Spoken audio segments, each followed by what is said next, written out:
Kemudian dari unit kerja, dari perumahan juga sudah hadir. Berikutnya juga kita undang Dukcapil nanti dalam perjalanan. Yang kami hormati mungkin dari bagian pemerintahan, unsur ya, para camat yang selalu berdampingan dengan kami. Jadi yang hadir di sini Bapak Ibu camat semua nih, Bapak Ibu camat di bidang pemerintahan, kan gitu ya. Amin. Lengkap. Kemudian kami hormati Ketua FPDM Kota, sejajaran, kemudian para Ketua FPDM Kecamatan, Bapak Ibu yang berbahagia, karena juga forum lain dari FKUB, dari FPK. Hari ini kami merasa bersyukur bisa melihat wajah Bapak Ibu camat lagi. Karena apa? Ini lagi sibuk-sibuknya di kecamatan ya Bang ya. Lagi sibuk-sibuknya kalau sesuai jadwal ada pemeriksaan kesehatan, persyaratan KPPS, kemudian juga persiapan untuk penerimaan logistik KPU. Kami berharap buat teman-teman yang lain dari FKDM maupun forum-forum yang lain tetap full membantu mendampingi para camat. Sesuai undangan kami hari ini kita akan berdiskusi terkait dengan pendataan warga negara asing. Ya, mudah-mudahan ada beberapa teman-teman FKDM kecamatan yang sudah boleh memberikan data awal gitu ya, walaupun tidak detail banget nggak masalah. Karena biasanya juga kita akan dalam setahun berapa kali Bang? 2 kali atau 3 kali ya operasi gabungan ya, 3 kali. Nah ini juga tidak ditutup kemungkinan seandainya ada warga negara asing yang kita curigai, dan apalagi kalau sampai bikin ribut gitu ya, bikin onar, melakukan tindak pidana lainnya, itu juga harus segera dilaporkan. Hari ini kegiatan kita ada selain yang diundangan terkait koordinasi imigrasi, yang kedua juga nanti ada semacam diskusi sedikit terkait dengan monitoring pemilu. Untuk tim Sitwil ini yang baru hadir, ya. Oh iya, dari Kodim juga sudah hadir. Kemudian Bang Haji Yusuf juga sudah hadir. Mungkin itu pengantar dari saya. Setelah ini, oh ini dari perumahan udah hadir nih Bang. Nah, nanti bisa diskusi. Setelah ini nanti Bang Dekri akan memberikan informasi-informasi juga, diskusi-diskusi lah, minimal ada tambahan tugas kita terutama buat teman-teman FKDM. Sekarang di kelompok kecamatan minimal seminggu sekali harus belajar bahasa Inggris. Ya, karena kita sekarang udah mulai ngomongin orang bule soalnya. Gitu. Oke, I'm ready. Sombong amat. Silakan Bang Dikri.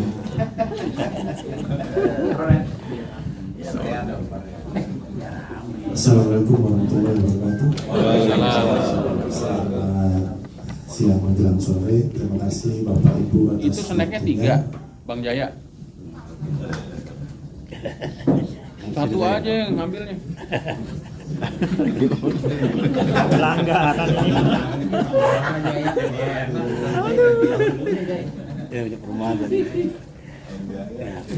Menyambung koordinasi dan silaturahmi dengan imigrasi dengan pihak Kesbangpol, kecamatan dan unsur FKDM maupun forum komunikasi lainnya di wilayah Kota Jakarta Selatan berkaitan dengan keberadaan warga negara asing di wilayah Kota Jakarta Selatan.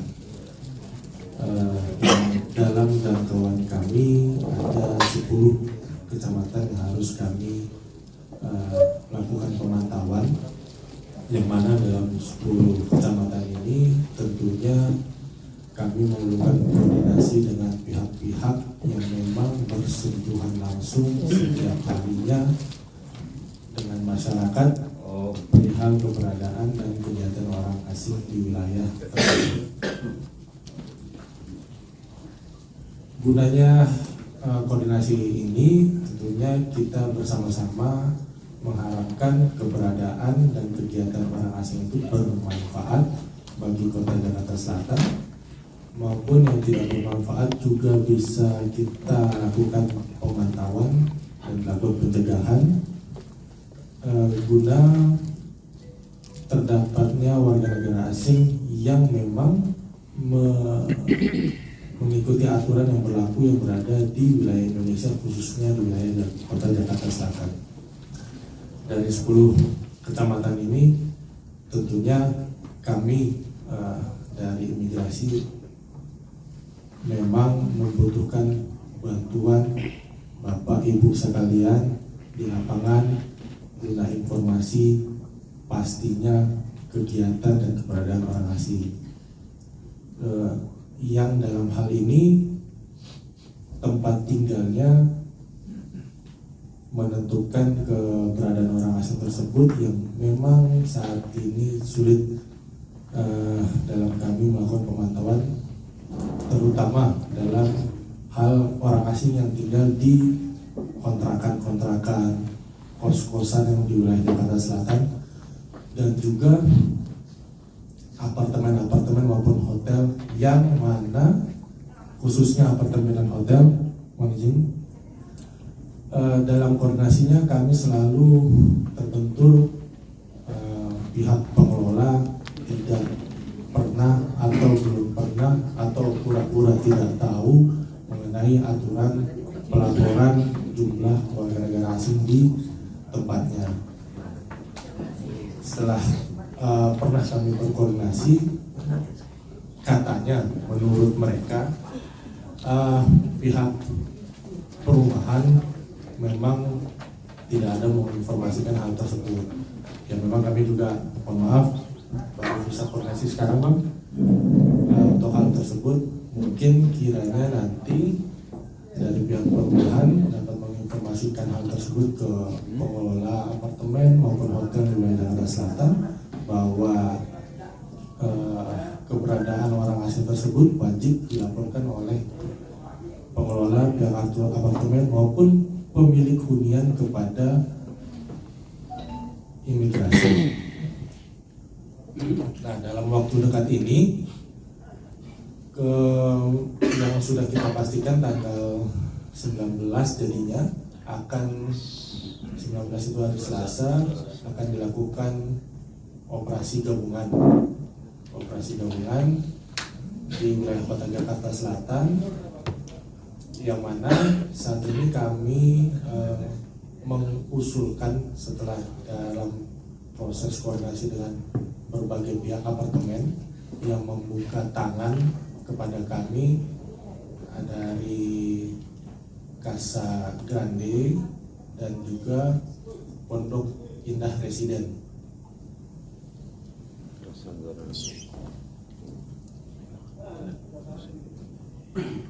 Kiranya dalam forum diskusi ini kami juga memerlukan masukan dari Bapak Ibu sekalian mengenai nantinya ke depan di 2024 akan lebih kita galakkan lagi pengawasan orang asing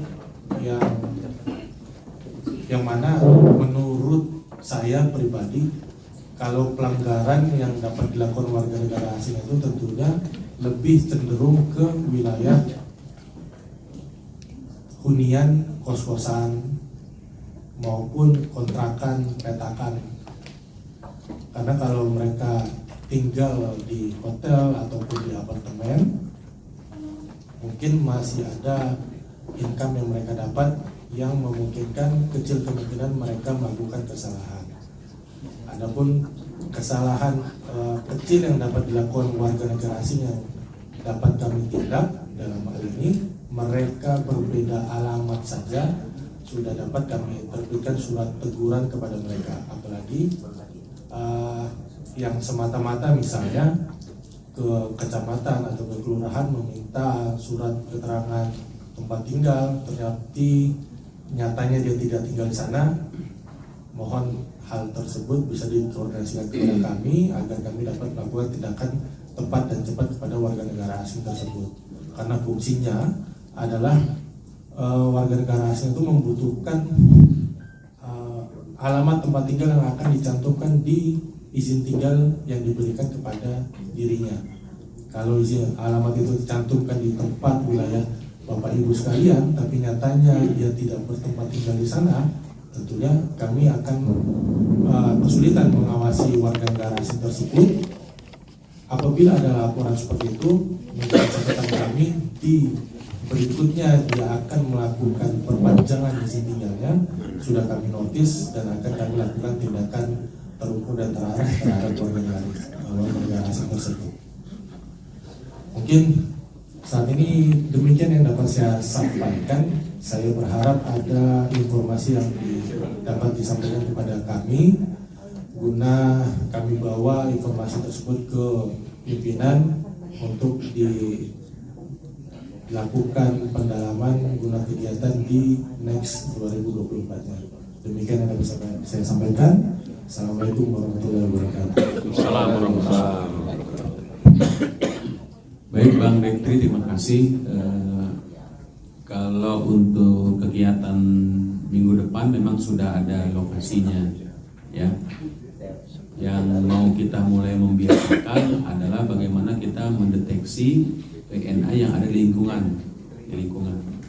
Saya yakin dan percaya teman-teman juga sudah punya gambaran lah di mana sih titik-titik kumpul mereka. Indonesia itu paling enak banget ya, surganya dunia bener tuh. Cuacanya, suhu, makanannya, orang-orangnya. Modal dikit doang tuh orang luar negeri kemari udah bebas banget. Dan juga kemampuan imigrasi karena personilnya juga masih terbatas, tidak bisa menjangkau jauh. Bedanya di DKI. Kalau di DKI abang-abang dari imigrasi tenang aja, kita punya pasukan banyak. Yang penting kan maju dulu kan. Kalau urusan lainnya belakangan tuh. Baik, bersama kita juga dari perumahan mungkin bisa memberikan penjelasan ya, terutama terkait dengan upaya-upaya bagaimana kita bisa betul-betul memonitor ya, warga negara asing, kemudian juga betul-betul juga bisa memantau kira-kira peran apa yang bisa diambil dari masyarakat terutama ya. Kemudian juga terkait juga dengan kolaborasi tugas-tugas keimigrasian, supaya kurang nyaman juga sih kalau kami mendengar kita aparat pemerintah sampai nggak bisa masuk ke satu tempat, padahal kan dia mah di tanah kita ya berdirinya. Nah, padahal dalam ketentuan undang-undang pun dimungkinkan untuk melakukan itu. Saya pikir ini memang harus menjadi kerjasama yang lebih lanjut ya, Abang ya, untuk imigrasi dan perumahan, dan terutama buat teman-teman FKDM termasuk Bapak Ibu Camat bisa mengambil peran. Apalagi kalau udah sering PSN kan tuh ke lapangan lagi, kerja bakti kan ke lapangan lagi. Kemudian sama juga kalau lagi menghadiri Maulid Nabi ke lapangan lagi. Itu pasti hilir mudik tuh orang-orang yang sepertinya orang asing. Abang siapa namanya Bang? Rian. Bang Rian. Iya. Silakan Bang. Teman ini kami pun dari suku dinas perumahan juga sering menghadapi kendala, karena memang kita ketahui bersama bahwa dalam melakukan manajemen rumah susun ataupun apartemen ini sebenarnya dikelola oleh P3SRS. Yang sempat disinggung tadi adalah badan pengelola itu merupakan pihak ketiga yang melakukan tindakan untuk mengelola bangunan tersebut. Jadi sebenarnya apartemen tersebut harus dikelola oleh perhimpunan pemilik. Nah, dari jumlah apartemen yang tadi saya sebutkan, memang baru sekitar 40% di Jakarta Selatan yang membentuk perhimpunan tersebut. Terkait yang tadi disampaikan bahwa kewajiban pelaporan terhadap orang asing yang harus dilaporkan, memang sebenarnya dari kami itu juga sudah diatur di Peraturan Gubernur 132 tahun 2019 tentang tata tertib dan ADRT perhimpunan. Cuman baik lagi yang tadi saya sampaikan, kendalanya memang belum terbentuknya P3SRS, sehingga memang terkadang ditemukan beberapa badan pengelola yang ketika ada pelanggaran dan sebagainya, mereka karena ketidaktahuannya, karena tidak adanya P3SRS yang ada tata tertib dan ADRT-nya, sehingga hal tersebut terkadang miskomunikasi dan mispersepsi. Itu. Nah, kaitannya kolaborasi kami, mungkin Pak, kami sebagai pembina di wilayah terkait apartemen ini, kami siap mendukung terkait adanya pemantauan warga asing ini. Mungkin nanti kita coba berkolaborasi untuk membantu untuk mengkomunikasikan terhadap beberapa apartemen yang mungkin sudah P3SRS maupun yang masih dipegang developer. Jadi mayoritas di kami itu masih banyak yang dipegang oleh developer. Oleh karenanya badan pengelola dan building manajemennya pun masih menginduk developer tersebut gitu. Nah, untuk kaitannya juga nanti pelaksanaan yang akan dilaksanakan hari Selasa besok, mohon izin apakah sudah sempat ada surat ataupun komunikasi ke dua apartemen tersebut, Pak? Sudah ya. Oke, kalau begitu nanti kita juga akan membantu mengingatkan kembali, mengimbau untuk terkait pelaksanaan pemantauan tersebut. Karena yang tadi sempat disampaikan juga bahwa Bapak ada kesulitan terkait akses masuk ya. Jujur kami di Sudin pun juga terkadang menghadapi itu juga, Pak. Jadi memang kendalanya memang yang belum ada P3SRS nih biasanya yang susah. Termasuk yang tadi disampaikan Casa Grande, Pondok Indah Residen itu juga belum terbentuk. Itu masih menghidup di developer. Oleh karenanya memang tidak hanya dari imigrasi, bahkan kadang-kadang kita sempat juga dicuratin oleh kelurahan setempat dan sebagainya yang memang susah masuk. Ya kita sampaikan, kita juga awalnya memang juga super susah karena memang ketatnya area tersebut yang bisa dikatakan itu area privat gitu.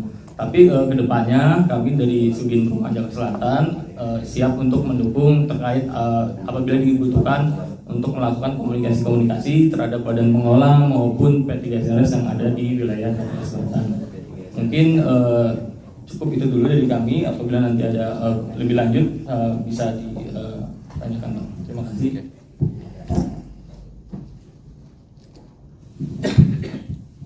Berarti lumayan juga dong ya permasalahannya itu ya. Orang kan udah bayar uang bulanan, udah merasa cukup ya. Benar. Kebersihan, keamanan udah, listrik aman, wifi juga bisa. Sama kalau yang tinggal di komplek kan juga begitu. Gak bisa ya. P3RS, P3SRS, RSS, SRS Satuan Rumah Susun. apartemen juga rumah susun masuk ya? Masuk, ya. Kita bahasanya itu satuan rumah susun, apartemen bahasa sarapan. Kalau di Pergub itu satuan rumah susun bahasanya. Iya. Ini kayaknya harus kita belajar lagi nih Bang Umar. Biar bisa kita masuk lewat mana. Kita cek nanti ada lubang-lubang botnya, siapa tahu bisa lewat tikus. Oke, ini karena forum diskusi ya, yang pasti kita udah nyambungin antara imigrasi dengan perumahan. Dan ini juga peluang laporan juga nih buat FKDM nih. Tambah-tambah sekarang email masuknya. Biasanya kan cuma listrik doang ya, doyong-doyong gitu. Terus sekarang main ke apartemen ya. Mudah-mudahan sehat selalu ya ketua ya. Oh, balik ke capil. Nah, temenan. Tapi kan belum duduk ya. Ya udah, ntar sambil bergerak dulu. Oke. Abang, coba kita minta masukan dulu dari Bapak Ibu Camat. Kita Pak Camat, Bu Camat dulu. Ya, kasih. Silakan, perwakilan. Pemetaan dan pemantauan WNA yang sudah kami lakukan oleh itu secara terpadu dengan imigrasi, kemudian tokoh setempat seperti RT, RW, ya, lurah, itu di apartemen Kebagusan. Memang untuk pengelolanya mengizinkan. Jadi dari pengelolanya mengizinkan, tapi ketika dan kita diberikan letaknya di kamar mana kan, itu di lantai berapa, kita bareng-bareng. Tapi kenyataannya ada memang WNA-nya nggak murni WNA, artinya dia menikah dengan orang kita Indonesia. Jadi WNA-nya suaminya, istrinya orang Indonesia. Ternyata itu marah. Seolah-olah dia seperti kata dia seperti saya seorang penjahat katanya. Padahal bukan itu, karena ketika didata pun dia tidak pernah bisa. Dan itu kemarin juga kami didampingin oleh pengelolanya. Itu yang pertama. Yang kedua, itu pas kita ketuk-ketuk gak dibuka-buka. Tetapi kemarin ada pihak pengelola juga membantu. Ya padahal sih ngomongnya sebetulnya baik-baik awalnya ya. Makanya di situ dengan adanya kita terpaksa suaranya kita sendiri dengerinnya malu gitu loh, teriak-teriak gak keruan gitu kan. Padahal kita di situ berusaha untuk mendatanya saja. Dan istrinya ikut dimarahin. Kenapa tinggal di Indonesia seperti ini? Kami seperti penjahat dan sebagainya. Bahasa Inggris dong. Iya. Cara mana sih bahasa Inggris? Iya memang bahasa Inggris artinya seperti itu. Jadi yang ngomong dari pihak imigrasi loh. Ya. Saya kan nggak bisa ngomong bahasa Inggris Pak, tapi saya paham apa yang diomongin gitu loh. Nggak bego-bego amat. Langsung ditranslate. Ya. Jadi ada yang respon memang kemudian diperiksa ya kita dan sebagainya, ada yang lengkap. Kalau tidak ada yang lengkap kan pada intinya ingin membantu, kita tujuannya ingin membantu terkait keadministrasian dia supaya tidak menjadi penduduk terselubung itu. Jadi seperti itu Pak. Jadi sudah dilakukan pada tahun lalu, kita terpadu dengan imigrasi dan tokoh masyarakat setempat. Ya, terima kasih. Jadwalnya untuk tanggal 19 Casa Grande ya, Menteng Dalam. Berarti kan udah sama tahun kemarin ya? Tahun ini. Sempat kemarin kayaknya ke Casa Grande. Di Gua Casablanca. Oh siap. Nah itu kalau yang sudah dilakukan memang kooperatif ya di situ, berjalan baik. Kita siap di sini nanti kalau memang kita lokasinya di situ kita support. Paling kita bisa tunggu ya nanti berikutnya undangan seperti biasa. Sama saya bingung juga tadi nih kalau kita mau tembus untuk monitor orang asing tapi perumahan yang punya ini sendiri agak susah ya. Kayaknya sebenarnya hal kayak gitu mesti cari ke depannya, sepertinya harus ada solusi ya Mbak ya. Bukan berarti kita jadi kayak perumahan sendiri nggak bisa masuk gitu loh. Kayak memang kalau saya lihat kan banyak banget di apartemen atau apa, kita sebenarnya sekarang berjamuran ya dengan rusun-rusun itu. Kita ketidaksiapan untuk kontrol karena sangat berbahaya menurut saya, dari narkoba dan lain-lain atau seks sekarang. Jadi perlu memang dari masing-masing kita untuk cari solusinya apa di dalam ke depan. Memang kalau kita lihat berat ya untuk menghadapin seperti yang sudah apartemen. Kalau kita lihat tadi di perumahan sangat, mereka menganggap sangat eksklusif untuk masuk, kan mereka juga nggak bisa sembarangan, mereka pakai kartu sendiri, bukan ya. Makanya itu memang salah satu dicari celah sama orang yang punya kepentingan di situ untuk mereka tidak bisa terdeteksi di lingkungan normal seperti kita. Itu perlu dilihat ke depannya. Kalau saya lihat itu yang perlu di wilayah kita cari solusi sama-sama Pak, untuk kita juga bisa bahwa kita punya kepentingan di negara ini untuk kontrol terhadap siapapun yang tinggal tadi di apartemen atau apa. Itu mungkin ya dari saya. Assalamualaikum. Izin Bapak pimpinan, saya Zainal mewakili dari Sudin Desa Jakarta Selatan bersama teman saya Nilo Diana, sedikit menginformasikan terkait data pemegang ITAS untuk WNA.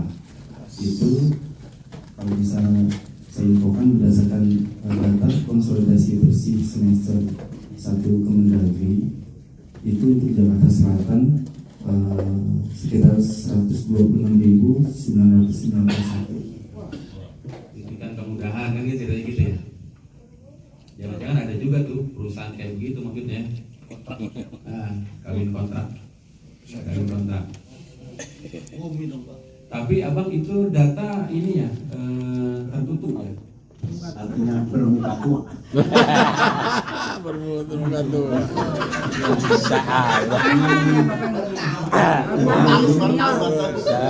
Itu memang terdiri dari tokoh-tokoh agama, semua agama ada. Dan kita ini memang benar-benar untuk mengendalikan ya, mereka yang beberapa hubungan dengan kegiatan-kegiatan keagamaan. Ada yang radikal lah, kita ini yang merdam supaya jangan ada kejadian. Nah, terima kasih Pak Dirham. Ini kaitannya dengan ini sekalian. Saya ada pertanyaan. Tadi yang disampaikan itu kebanyakan kan yang tingkat elit ya, orang-orang asing yang ada di perumahan, apa itu apartemen, pokoknya jagoan semua. Nah kita di grassroots itu lihat, kita kan juga banyak toko-toko baru, misalnya Alfamart, Indomaret, toko bangunan itu gede-gede. Nah begitu ada toko itu kan, waduh manusianya yang aneh-aneh udah pada muncul, dia nggak pernah lihat. Apakah itu juga termonitor? Itu maksudnya. Mereka nggak mungkin mengadakan keonaran, nggak mungkin malah menyelinap lah. Jadi mereka malah yang ngumpet lah gitu.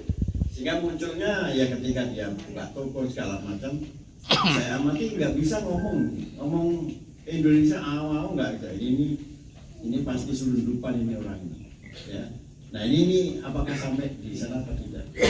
Terima kasih. Assalamualaikum warahmatullahi wabarakatuh. Waalaikumsalam. Assalamualaikum warahmatullahi wabarakatuh. Waalaikumsalam. Dari FKD Kecamatan Mampang Perapatan. Mohon izin sebelumnya terkait data dari Dukcapil yang dari Sudin Dukcapil Kota Jakarta Selatan. Terima kasih Pak sudah menginformasikan datanya. Karena memang ketika kita mengakses data lewat kelurahan itu mereka harus minta resminya ke suku dinas Dukcapil di kota, tingkat kota seperti itu. Terkait kitas ya tadi. Nah kalau kitas penelusuran di kami itu tadi kan ada sekitar 13.000 ya di Kecamatan Mampang Perapatan. Ini di salah satu apa? Sudah masuk menanyakan nggak perlu sepanjang pandangan mata aja seperti yang tadi disampaikan oleh teman jaga karsa. Di situ ada orang asing, kita nggak perlu tahu namanya siapa, kita nggak perlu tahu. Kalau tahu lebih bagus. Artinya kita nggak perlu minta tahu langsung ke mereka. Bisa dengan unsur, bisa dengan RT, RW mungkin yang sampingnya. Kalaupun mereka nggak mau kasih data, nggak jadi musola.